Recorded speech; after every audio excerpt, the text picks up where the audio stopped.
Welcome to our podcast. This is Lee. This is Cammie. Thank you for joining us on our self-employed journey. We hope you'll join us as we go through the ups and downs of our business ownership and growth. We will be bringing you weekly episodes talking about our own adventures, interviewing other business owners, and sprinkling in some fun topics to keep this podcast relevant and upbeat. So if you like what you hear, please don't forget to subscribe at the end and give feedback for future episodes. All right, let's do this. So I've got Chad DeRosa in my studio. Yes. Which is my car. Perfect. And what's crazy is, so he's been a entrepreneur for, how many years? Because I actually don't know. Well, I mean, I started doing video stuff back in 2000. Well, yeah, the year 2000. So for 20 years. You have more experience than anyone I've actually interviewed yet. So this is going to be fun, I think. Yeah. Okay. So what's really random is I'm in LA. I posted a photo.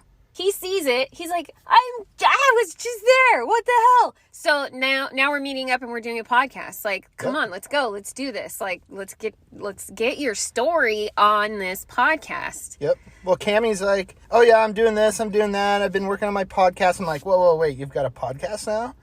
And she's like, yeah, here, listen to it. So I'm listening to it. I'm like, oh, this is awesome. Like, it was inspiring me. So because of the same type of mentality that we all share is people with ideas of how to be self-employed. I think that's the exciting part about all of this. And a lot of us just connect in that way.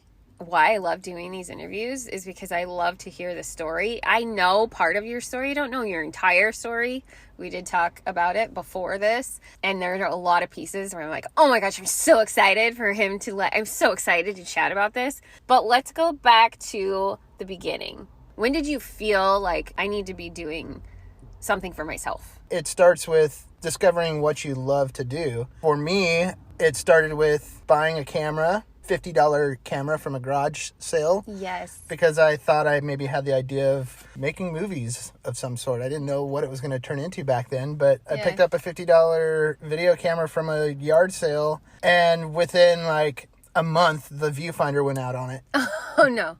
And I tried to figure out how to repair, but it was like one of those over-the-shoulder, like VHS tape. Huge. Oh, yeah. Like 1980s. Yeah, totally. Okay, you know what this is reminding me of? Like, have you seen the pictures where it's like Amazon started from the garage? Oh, yeah. And then it's like this big... Okay, so that's like what that is reminding me of. Like, he started with this $50 huge 1980s camera. Okay. Yep. The viewfinder went out on it, so I couldn't afford to actually fix it, and it probably wasn't even worth fixing anyways. But my solution to the problem was taking a paper towel tube, duct taping it to it, and using it as a gun sight through the paper towel tube. And I used that thing for like a year and made my first motocross videos and films on that camera, still using it that way. Oh my gosh. And that was just the start of discovering this whole long process of discovering what passion is all about. And discovering what you love to do. Like we've been talking about, I believe that passion is the root of everything successful. Like, it's the drive that is going to push you through. So, over the years, I pushed and pushed and pushed and made sacrifices and tried this and tried that. Failed at this, failed at that. But through the whole process was starting to discover what I was passionate about. Do you feel like when you talk about failures, a lot of times they say, oh no, that's an F word and that I don't believe in that. But, it comes up. Everyone talks about their failures and their successes. Do you feel that everything that you went through in your failures, and you don't have to explain what those were, but kind of a guide on the path to success? Oh, absolutely. Right? Yeah, and it's not like I avoid the word failure or anything like that, but somebody asked me in an interview, what was your biggest failure? To be honest with you, I couldn't really come up with that because I've never really looked at it as anything as a failure, but it's lessons learned, and it's what steers you on the path. It's like, well, that wasn't working, so I'm going to kind of go this way. I don't necessarily see it as a failure. I mean, I'm sure if you dig deep and like become technical about it, it's like, well, yeah, we failed at that didn't work. But as long as your mentality kind of just bounces off of that and keeps going in a direction, maybe not the same direction, then those failures are always going to be lessons. I think it's a mindset thing too, of knowing, okay, I've had things in the past that I've done in my business that didn't work. The mindset that I've had around that is, well, I still have this passion, like you talk about. Yeah. This path that I've taken it on, it's not right. So I'm going to change it, redirect it, and to be able to have the mindset to be able to go, oh no, I failed, I'm going to quit. Nope. Like, I'm not quitting, because the passion to drive is what takes you to the next level of knowing, okay, if that didn't work, I'm still going towards what I want. Yeah. We as Americans in American society, we go through school, we go through high school. We're kind of forced to develop this idea of what do we want to do for a living? We got to go to college. We got to decide what we got to go to college for. We always look at, well, I want to be rich and successful, so I'm going to be a lawyer, I'm going to be a doctor. There's probably no passion and no drive. Now, granted, there are people that are very passionate about that. That's great. As Americans and as children in our society, we're forced to be thinking about this. I think that was been one of the greatest discoveries of using the path to be self-employed versus, I'm going to go spend all this money on a degree that I'm probably not even going to use. My whole point is, like, when you're passionate about something, you do it because you love doing it, not because of the money. And I think that's something that's not taught in school. It's the opposite. Yes. And so many of us are forced into something that we don't love to do because of the money. Yeah. But when you're passionate about something, you do something because you love it, not because of the money.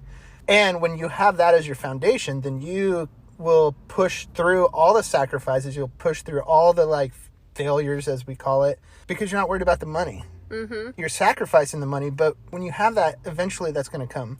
It will, and it does. And the ones that, when we talk about the businesses that go out of business, they've made a decision maybe to not pursue what they're doing, and maybe that wasn't their passion. Yeah.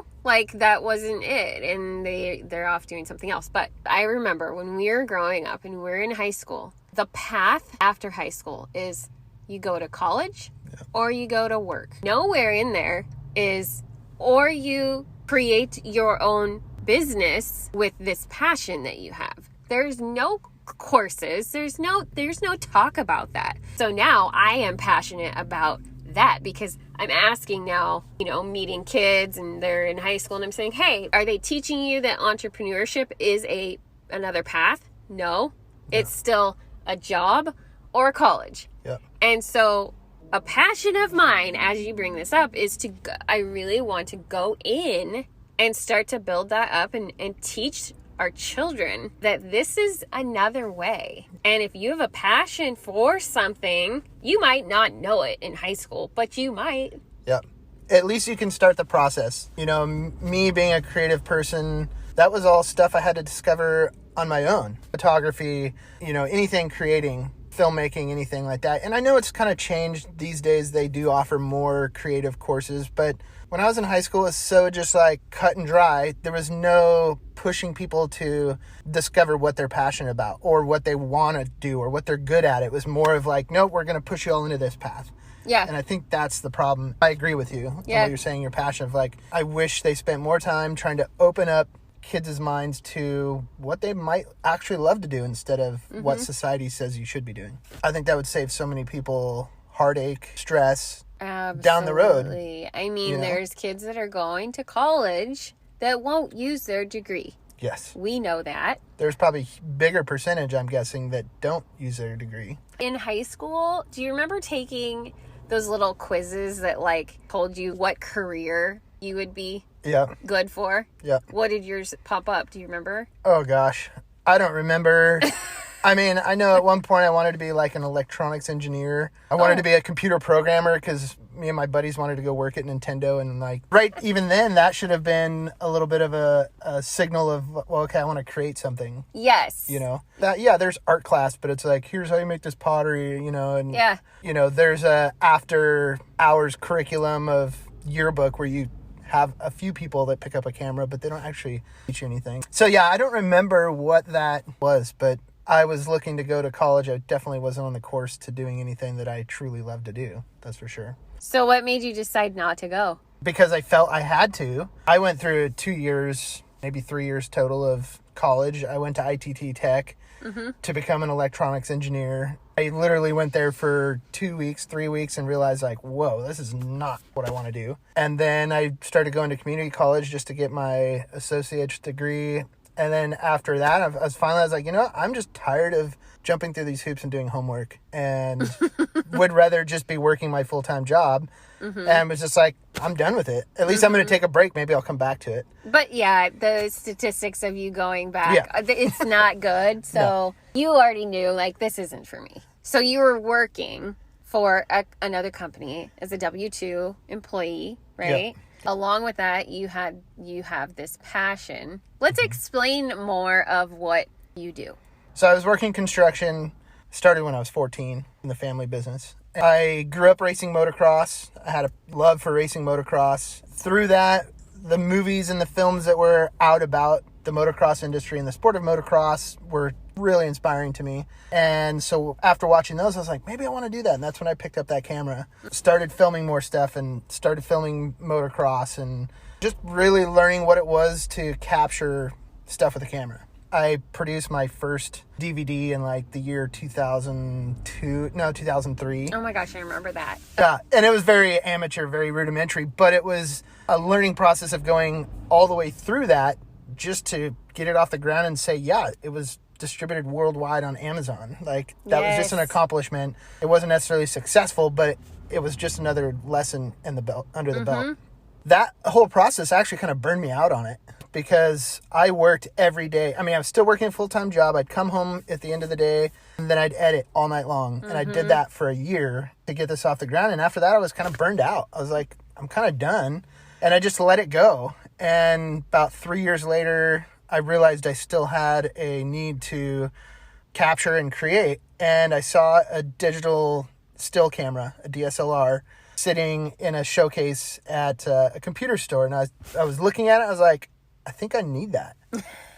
And I was actually helping my parents buy a new computer and helping them pick it out. And so my mom was there, and I said that out loud, and she's like, yeah, I think you do. Aww. And like 2 weeks later, I picked up my first DSLR camera, and it just captivated me 100%. Like you fell in love with it. Yeah. I want to express to people that are like not business owners yet, we love it. Yes. That camera, you fell in love with it. Yeah, I fell in love with the process. Like, Yeah. Learning it, how to shoot photography. And what still photography taught me was what it truly meant to be passionate about something. Then, because I realized, like, wow, I just love this so much that I don't care if I get paid for it. I want to do this. I want to work my way into a media pass and shoot Supercross, which is the big races that happen in the giant stadiums. It's kind of the NFL of Supercross. Because I love shooting cameras so much, I wanted to intertwine that back into my love for motocross and start shooting for magazines. So I kind of set my sights on that, just like, I want to accomplish that. And I got on Google. I was like, what's it going to take to do this? People were like laughing me down. They're like, yeah, good luck. Like, you've got a better chance of getting struck by lightning than you do getting a media pass. And I kind of took those as fighting words. I was like, oh, okay. yeah, watch me. Yeah, exactly. I do. It was more just proving to myself that I could do it. 3 or 4 months later, I found myself on the floor of a Supercross stadium, standing elbow to elbow with all these professional motocross riders who I'd grown up, idolizing and wishing I could actually race that way. But here I was living vicariously through my camera, and here I am. When I stepped out onto that stadium floor, I felt like I was one of those racers, but yet I was living that out through my camera. That just took the passion to a whole nother level, like, because it just infuses you with energy to keep going. That was just the start of it. I ended up shooting professional photos for several different magazines and was like on the table of contents cover and had several different ads, and that just started showing me that I could take my passion and actually start making some sort of money with it. Now, the crazy thing is the sacrifice that goes into it. So being a freelance photographer in that scene, the biggest challenge was developing a relationship with the editors of the magazine. The relationship that I developed was with Davey Coombs, and he was editor of the top magazine in the industry, which is Racer X. Okay. So I had that in. As a freelancer, that guy, all he does is basically connects you with the media pass for each race. You used to have to pay for your flights to get there, your rental car, your food, your accommodations. That's all on you. You go, you shoot a race, you shoot maybe 3,000 photos in a race. You spend the next day editing those 3,000 photos down to like your best 10. You submit them to the magazine and you hope that maybe they buy one. So you've got at least $1,000 or more into going for one weekend. And if you sell a photo for a couple $100, like that's I was just going to say, like, does the sale of the photo cover all those expenses? It doesn't. So it's just the matter of the fact that you're starting out, you're investing in your business, and you don't care that that photo isn't going to cover your costs because it's getting you one step closer. Yep. Now, I feel like any viable business owner would be like, that's ridiculous. Like, why are you even in business for that? Why would you do that? That just doesn't make sense business-wise. It does make sense. It does, because that's a stepping stone. Yes. You know, without those days, without that experience, it wouldn't be where I'm at now. Actually having something successful. I guess my whole point of this, so many people, you know, sit around and maybe think, they'd come up with a random idea for a business and they say, oh, I'm going to go start this business. And 2 months into it, they're like, oh, well, this doesn't work. So they shut it down. They've lost whatever money. It might be $5,000, $10,000, $20,000, whatever. They shut it down and they go somewhere else. It's like, that happens because it's not based on passion. I mean, as you well know, you've got to push well beyond months of trying a business for anything to be successful. Oh, absolutely. I mean, there's no timeline on when the payoff will come. And there's the risk of the payoff might not come. But if you're passionate about what you're doing and you don't stop, the payoff is coming. Have you seen, I think they have a poster of it, of the iceberg? Yes. The analogy with the iceberg is like, you know, you've got the list of the late nights, the rejections, the sacrifice, the hard work. It's all everything below the surface that people don't see. At the top, above the water, it says success. And to me, once I saw that, I was like, oh my God, that is it. And I have it, you know, like printed on a canvas, and it sits on my desk, like directly in front of my computer as a constant reminder that you've got to go through all this that's below the surface before you even get to the success. And people see that success and they're like, oh wow, like must be nice. But what they don't realize is what happens. What we did to get there. And then also though, so success is a word to me that can mean so many different things for so many different people. What does it mean to you? Being successful at something is being able to live a comfortable life doing something that I love to do. There again, living a comfortable life can take on so many definitions with different people. And for me, it's being able to pay my bills, you know, do what I want as far as, oh, do I want to go on that trip? Yeah. Do I want to buy this tool for my business and I can afford to do that? That's living a comfortable life to me. But if I was doing it at a 9-to-5 job that I didn't care about, to me, that's not a success. The fact that I figured out a way to do what I love to do and live that comfortable life, I'm considering that successful. I love that. Before we started recording, we were talking about your transition. I mean, it was kind of a longer transition. Tell me about it. So I had been working in the construction industry for 18 years. And through this whole time, I'd been doing all my photography and all my filmmaking and discovering that, learning all that as a hobby, discovering my passion for it. And about 2009, 10, that's when I realized that I really wanted to start doing what I love to do.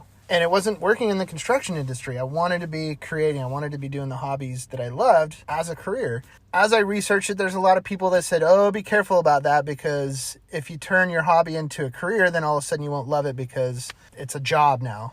I was very well aware of that, and it was in the back of my mind, but I just decided that life was too short not to be doing what you love to do. And in 2010, I started getting sick one day. It got to the point where I had to take off of work and I was at home sick. I thought I had the flu. And it was right before Christmas and I was off work for like a week and it wasn't getting better. It was Christmas Eve and I woke up and I told myself if it wasn't better by the time I wake up, then I'm going to check myself into the hospital.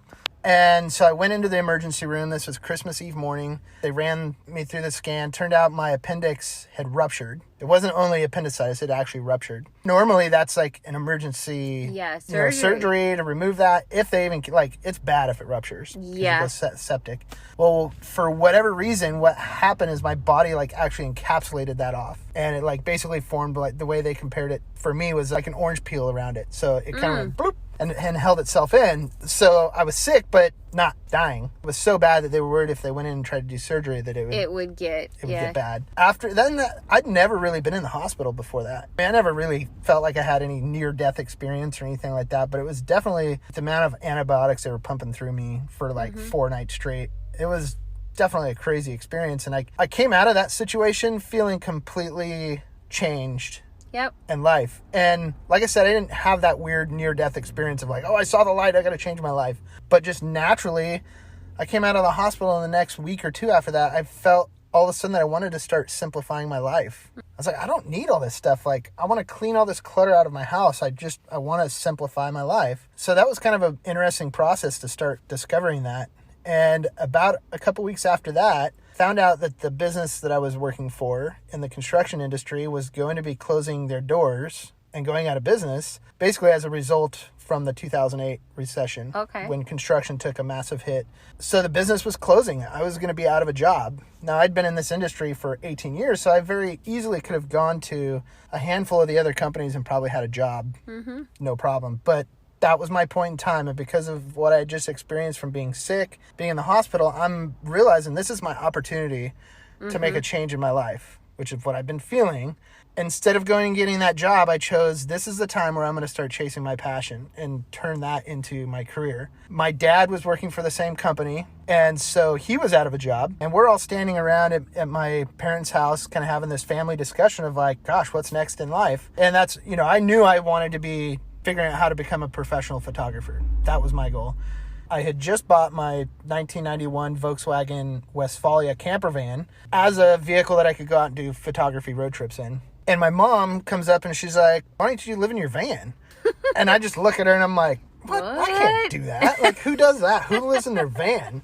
And she's like, well, I don't, think about it. And I was like, you're serious about this? And she's like, why not? And literally, I pulled my phone out of my pocket and I went to YouTube and I typed in living in a van. And you got to remember, this is back in 2011. Okay. And there was 3 videos that existed on YouTube that had anything to do with living in a van. Now in 2020, if you do that, you've got endless. Yes. If the van life scene is just blown up. So this is back then. There was 3 videos. So your mom, was on top of it. Yeah. She was like, this. My mom was instigating this. She definitely blew up the living in the van. That's right. Wow. Yep. Props, Mom. Okay. So I watched, right then and there, I watched these 3 videos of these guys. Very simple videos. Back then, YouTube videos were just very simple. And I watched these 3 videos and watched these guys doing it. And I'm like, I can totally do this. That's what I'm going to do.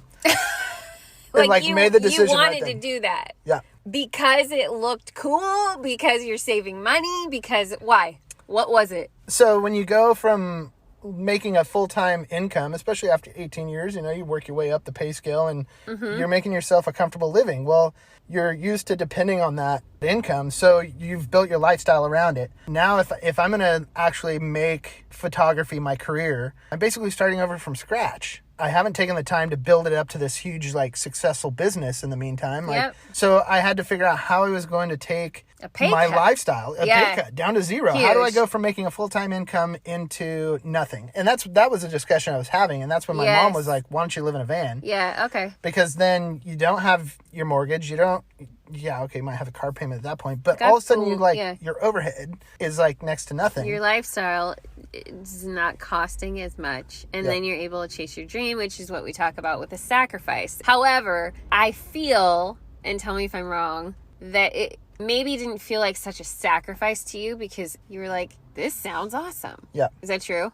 Well, yeah. I mean, it sounded like it was definitely, from what I saw in the videos, I was like, ooh, this could be an adventure. That got my gears turning of what it might be like. The thing is because there's passion of being a photographer behind it. And that's the thing is, back then, especially when I started discussing with friends and family about living in my van, they're like, what? You're going to live in your van? Yeah. And people look at you as like, oh, you must have failed in life. Oh, you must have gotten a divorce. Now you're forced to live in a van. The thing about it, when I chose to start living in my van, it was, I had a very specific goal in mind, and that was to build my career as a professional photographer. I wasn't there because my life was in despair. Yeah. And that I had made failures and that was my only option. I was there because I wanted to chase my dreams. And that was part of it, was making the sacrifice to do it that way. Yeah. And I was willing to make that sacrifice to do it. There, I made that decision. And 2 months before that, I had just put down a $1,000 deposit on a new lease on a really nice place in town. The next day, after having that discussion, I was supposed to go pick up those keys and start moving into this new place. But I made that decision to start living in my van. We're like, well, what about the deposit? And so I went and talked to the real estate place the next day, the leasing agency. And they're like, no, sorry, we can't give you your deposit back. But honestly, I walked out and I said, peace. It's fine. Like, you know what? I'm saving all this money. Exactly. Not paying you for 12 months. I made it back the first month that I wasn't living. So I just kind of wiped my hands clean of the $1,000. And February 1st, 2011, I'm like spending my first night in my van. By yourself? By myself. Oh, yeah. Okay. You know, going into this, there's not a huge library of videos like there is now of how to do this. So you're kind of pioneering your way through this of trying to figure out how to do this. So where do you sleep at night? So here I am in my van. And when you go from living in a house, you think that you need all this stuff. And I've got banker's boxes full of files and stuff that are stacked up on my bed next to me. I'm like, oh, well, of course I need all this stuff. Yeah. I'm actually parked in my brother's apartment complex in a parking lot, and I'm laying there. Like, this is my first night of this new adventure. I have no idea if it's going to last one night, 1 week, a month, a year. Who knows? It might be a lifetime. Yeah. I don't know. It was 6 months later that I kind of stopped and I looked back over everything that I just learned in the 6 months. And I realized not only did I learn so much about what it took to live in a van, because over that first 6 months, it was such an evolution process of just weeding out everything that you don't need, more of what you do need. At that moment, I also realized how much, not just about living in a van, but how much I learned about life. And that was a moment where I was like, so much gratitude for the lessons in life that it had taught me. That the fact is, of humans, we don't need all this stuff to actually survive. Like, it taught me that this is the happiest I've ever been. You know, I'd chase the American dream up one side, down the other, with the house and the big mortgage payment and the car payments and the penthouse apartment downtown. And now living in my van with the least amount of stuff that I've ever had, and I'm the happiest that I've ever been. And we were talking earlier about the book, The Minimalist. Yeah. And it just goes with that, right? Yeah. It's like less is more. Yeah. And you don't realize until you get there. Yeah. But it was at that moment where I realized, I looked back and I thought of that moment where I pulled up YouTube and those 3 videos that inspired me to do this and the transformation that it took me through. And that's when I decided, you know what, maybe I should start a YouTube channel and give back to that community that got me into it. And so there I was in the Walmart parking lot in Bellingham, which is kind of where, that's where the motorhomes park and that's where the homeless people park. And so there I am one morning and I'm like, okay, I'm going to record this first video. And I was on my iPhone 3. And I kind of look around the parking lot and I'm like, okay, nobody's looking. And I proceeded to talk to my phone about living in my van while I'm sitting in a Walmart parking lot. And I'm thinking to myself, who does that? You do. Who does that? And this was still late 2011. Yeah. And I was so embarrassed by it. Like, after I put together the video and I even launched my YouTube channel, I didn't tell a single friend. I didn't tell any family member. You were embarrassed. I was embarrassed. Yeah. But I knew my message was important, and I told myself I'm going to put it out there online, and the people that want to find it, they'll find it. That was in 2011, so 9 years later, in 2020, there's 450,000 people that have like wanted to find that message. Like monthly, or they're subscribed, or so they're subscribers. So they've along the way seen one of the 240 videos that I've posted between now and then, and were inspired enough to come on board and be subscribed so that every time I upload a new video, they get notified. And what's it called? What's your YouTube channel called? The YouTube channel is Living the Van Life. Okay. That whole process has allowed me, yes, it's a sacrifice because you're living in a van. And I guess that's the whole idea behind all this is it's a sacrifice to do that, but it's paid off. You can't even say tenfold. Yeah. Because it's infinity fold. Well, you've actually done a couple things. So one, you've taken the sacrifice to live in your van, go towards your dream of videography and photography and all of those things that you've had success with, but also you've then turned the living in the van to this YouTube channel that has become successful. And it's not overnight, people. It's like he started it in 2011. We're in 2020. Now he has 450,000 people. And it takes time. That's what I want people to understand. It takes time. It takes time. But now he's making it. You're doing it.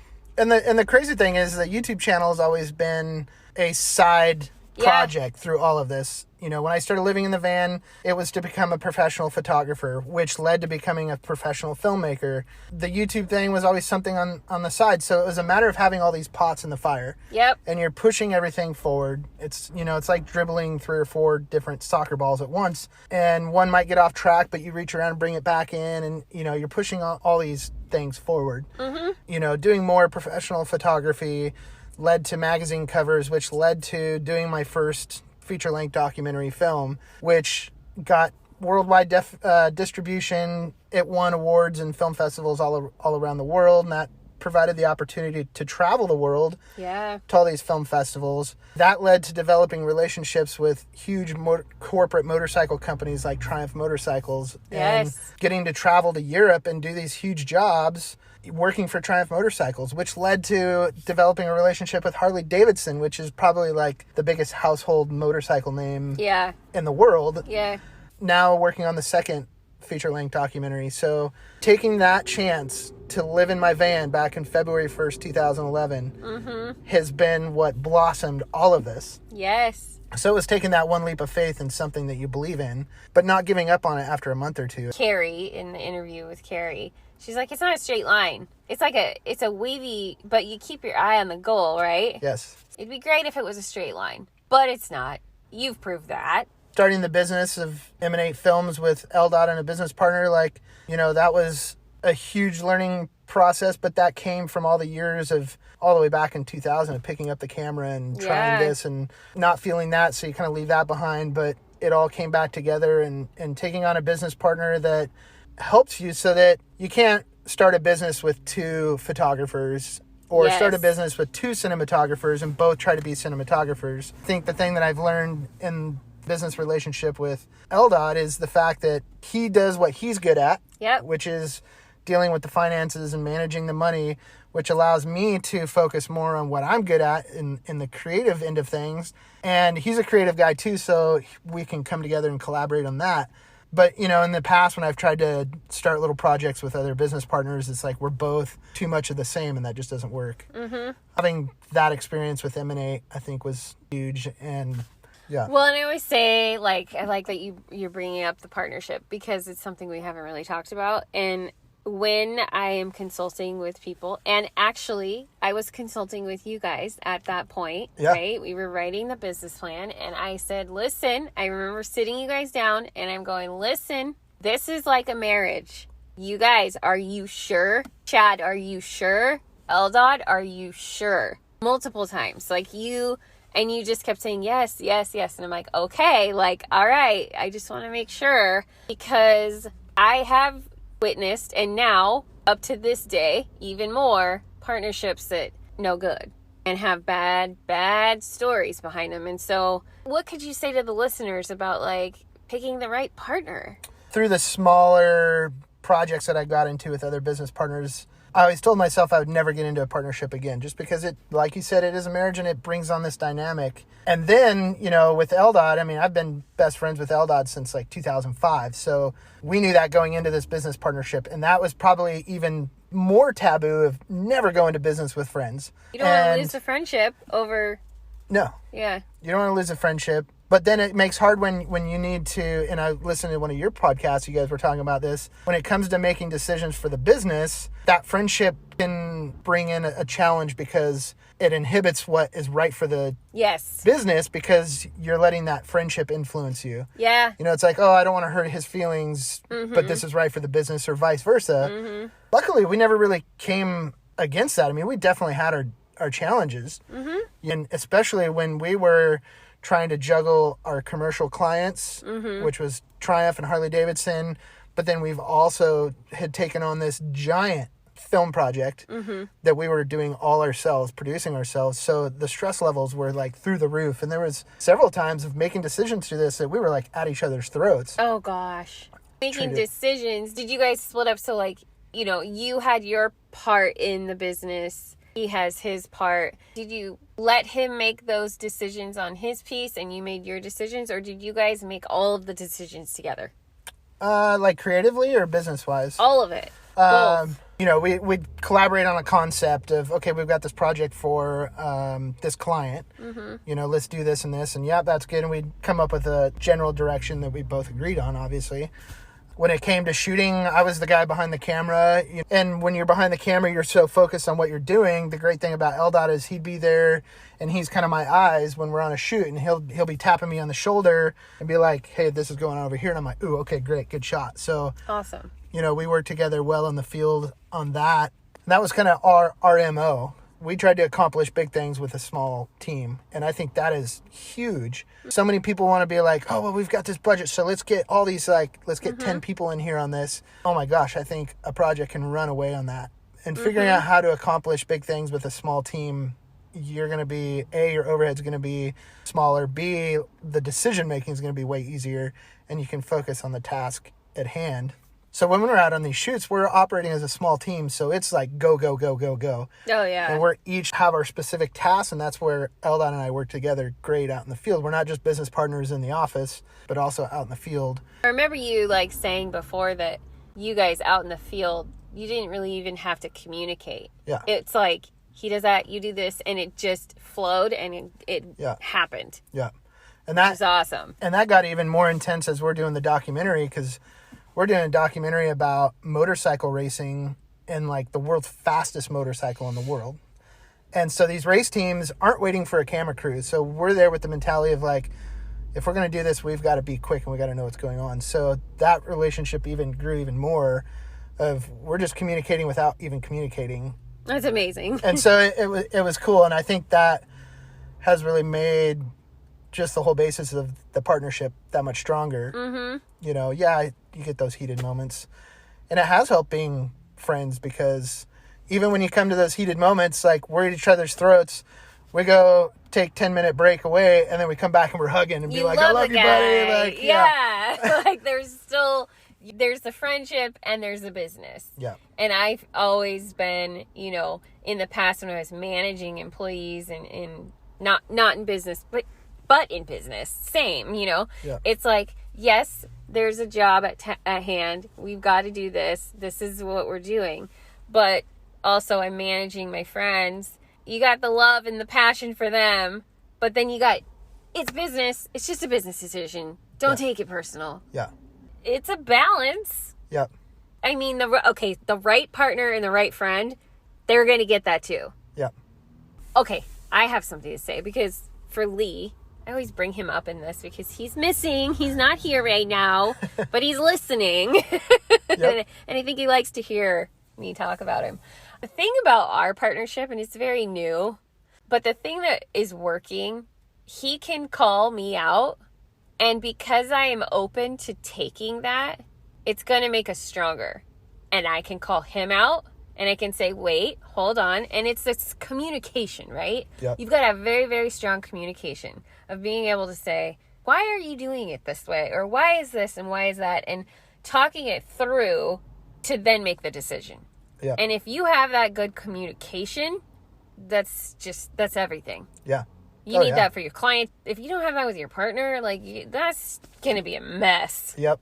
I don't know. Partnerships are hard, but there's those ones that just have the right chemistry and work. What advice would you give someone who has already figured out what their passion is and is just starting out or is going to take the leap? Having found that passion, I think that's the first step. Now, you definitely need to have those talks with yourself of, do I want to take my passion into it being a career? Or am I happy with it doing it as a hobby? What it comes down to for me is I want to do something that I love to do for a living. If there's a path for you to take that passion and do that, by all means, yes, go. Because we all deserve to be doing what we love to do. I know I keep preaching that. We've talked about it. That passion is what will help you get through all the tough times. how do you recommend that they face, because there's fear in every single person that jumps, there's fear. That's a process. The more chances you take and you realize that you can overcome them, then that begins to snowball, and you start realizing that you can do anything that you want. That comes from having conversations from our good friend Colby, who him and I over the years have just beat that through each other's heads of like, we can accomplish anything we put our heads to. Absolutely. Once you start believing that, there's always going to be that fear when you first start. But once you take that first step and you realize, oh, I did that, then you get more confident. And the stronger that gets, the more steam you get going in front of you. And then you realize like you're unstoppable. That's important to have that confidence. You have to believe in yourself. Yes. Don't take off such a huge chunk at a time, but start finding those wins in the small leaps. And it's very easy to get distracted and, I'm going to, go do this and I'm going to go do that. And I struggled with that big time for a long time after making the switch. There again, sitting down and having these conversations with Colby, he's like, you've got to treat this as a job. Yep. You've got to be your boss. You got to treat this as a job. It's not like, I'm going to work for a few hours here, a few hours there. It's like, no, I'm starting at 7 a.m. tomorrow. I'm going to work. That's always rung in my head. It doesn't just happen overnight. Once you dedicate yourself to this and you push yourself all the way through this, like that becomes easier. And it's like, well, what are you doing? Well, I'm working. Yeah. Well, what do you mean? You're self-employed. I'm like, well, yeah, Duh. This is my job. We have to actually work more. I look back on it and there was years at a time where I was working 7 days a week. You're never off. Yes. And it takes that. It takes that to get there. In the beginning, it takes that. And when you're passionate about, I know I keep preaching this, when you're passionate about that, when you're there working that 7 days, you're not thinking, oh my God, well, I can't believe I got to be here. My freaking boss won't let me. No, you are in your boss. You love it. You love it. And you know that you're doing this for yourself. So therefore, yes, it's a lot of work and it's exhausting, but now I'm to the point where I have been able to find that balance of, now I find myself being able to work less, but I'm making more because I put in that sacrifice. Yes. And so now the quality of life is I'm starting to find that quality of life, and I'm confident in what I'm doing because it's paying off. Yes. The paychecks are there. Yeah. And so it is that finding that balance. And I feel like I finally have found that. So as you're talking about this, us knowing each other for so long, like I'm just so proud of you for sticking through that. I'm proud of both of us. Really want to inspire everyone to know that, like, just don't stop. Just keep going with that passion, with the drive. You'll get there. Yeah. That's it. Having the opportunity of, should I go back and, get a full-time job? Oh, this isn't working out. Like, should I just go get a job so I have that paycheck? I've had that opportunity several times, but I realized that I'd made so much sacrifice to get this far. If I've got the time to go work for somebody else, which frustrated me so much and that's the whole reason I'm self-employed to this day, is because I felt like when I was going to work and I was bending over backwards, sacrificing myself, sacrificing my family to make somebody else rich, that was so hard for me. And that was back when I was working full-time. But now, as I've come through those struggles of like, maybe I should go grab a paycheck for a while, I realize that if I've got time to go invest in making somebody else's company successful, I've got the time to put it into myself, make me successful with what I love to do. When I first started my business, and I've told the story about the business plan and the banker, right? I went in there to like make a deposit, and one day he was like, hey, Cammie, you're freaking awesome. We have this job opening. I'd love to offer it to you.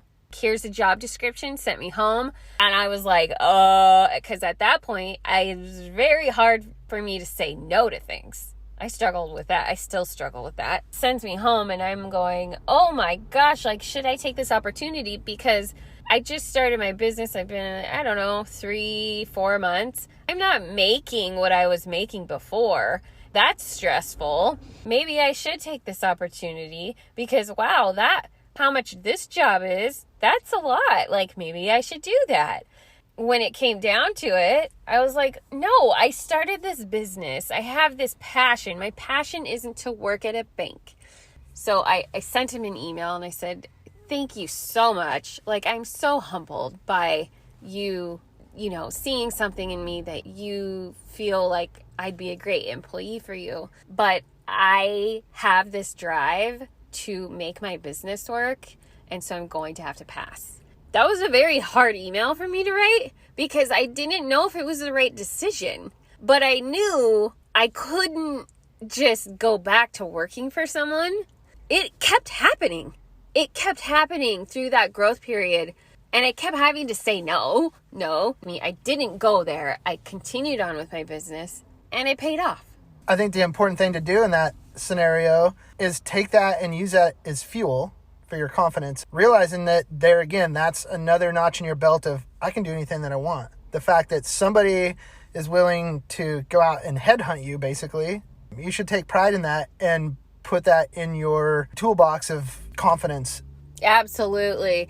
I always had a backup plan. I don't know if you did. I always said, you know what, if this doesn't work, there has to be a point that if I don't make this much money at this certain point, I am going to have to go do that. And so my backup plan was, I know I'm great at accounting. I know I can go. If anything, that gives you the confidence to go even bigger leap of faith on your own business, knowing that there's people out there that want me. So if I can take a bigger risk and know that I've got this to go back to, because A, even if you did turn down that position, if they wanted you that bad, I'm sure you could go back and get it. B, there's going to be other people with the same feeling that could offer you a job elsewhere. So to me, that'd be like, all right, well, I'm going to go even bigger because... Go big or go home. That's right. Did you have a backup plan? I mean, basically, because I enjoyed starting all these different relationships with magazines and, okay, I've got this idea, I can make money this way. And that's the thing, it's like, my business has just been figuring out how to make money so that I can remain self-employed. As much as I like being creative with photography and filmmaking, I also like being creative with different ways that I can make money. And it wasn't all just eggs into one basket. It's like, Eldon and I have got Emanate. I've got the YouTube channel going. And with Emanate, we could go work for Harley Davidson. We could go work for a company in Bellingham as far as creating content for them. I think having that confidence to know that you can come up with these different ways of making money, You got to diversify. Yes. Diversify when you can. Yes. When you're at the point where you can. Yep. Start doing that, because we come to a point where we get into a recession. Oh, like you were saying, like you are recession proof. Like, okay, so COVID, it didn't affect you. Yep. That's amazing. I think that's where thinking outside the box really pays off. And I naturally just kind of started doing that a long time ago. And through discussions with Colby and other self-employed entrepreneurs that have these ideas, like we all realize that we think outside the box. And I think that's an important part of being a successful self-employed human being, is thinking outside the box. Oh, I'm going to build a business and an income around YouTube. That's like, what? That's thinking outside the box. So because I thought outside the box and had created this, it's something that when COVID comes around, it's not directly affected. I know we're all affected in one way or another, but it's not like a brick and mortar business that had to shut down and all of a sudden their customers went away. Yeah. So I was thankful for having thought outside the box in so many different ways so soon that it creates business opportunities or income opportunities that aren't affected like that. Totally. So, I mean, what would be affected is if the internet goes away. I'm always about contingency plans, but I don't know how you're going to plan for that. Well, that all goes back to the minimal lifestyle. Okay. And, okay, I'm going to build a business and I'm going to make a big income so that I can have this big house and the swimming pool and the cars. That right there, you're just creating too much overhead for yourself. So that's the other thing, is like developing more of a minimal lifestyle like I've done. I have so much more flexibility. Okay, let's say all of a sudden YouTube goes poof, bye. Mm-hmm. Well, I don't have a huge house and a mortgage and car payments and all this overhead to worry about. And that's part of what I've done with my lifestyle, is creating minimalist so that I can be flexible and I can chase these interesting different opportunities. Yeah. And I think that's important for people to think about. It creates more opportunity to be creative with your business ideas. That's true, actually.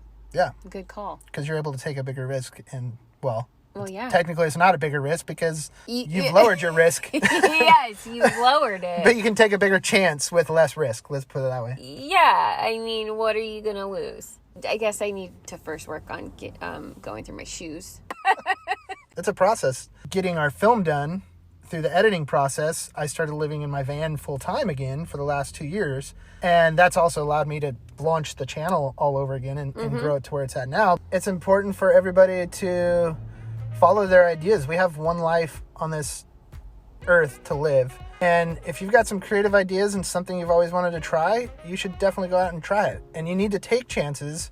And you never know where you're going to end up when you're taking a chance. That's part of human nature, is exploration. So you should definitely go out there and explore yourself, explore your ideas, because you never know what you're going to find when you take that chance. Thank you.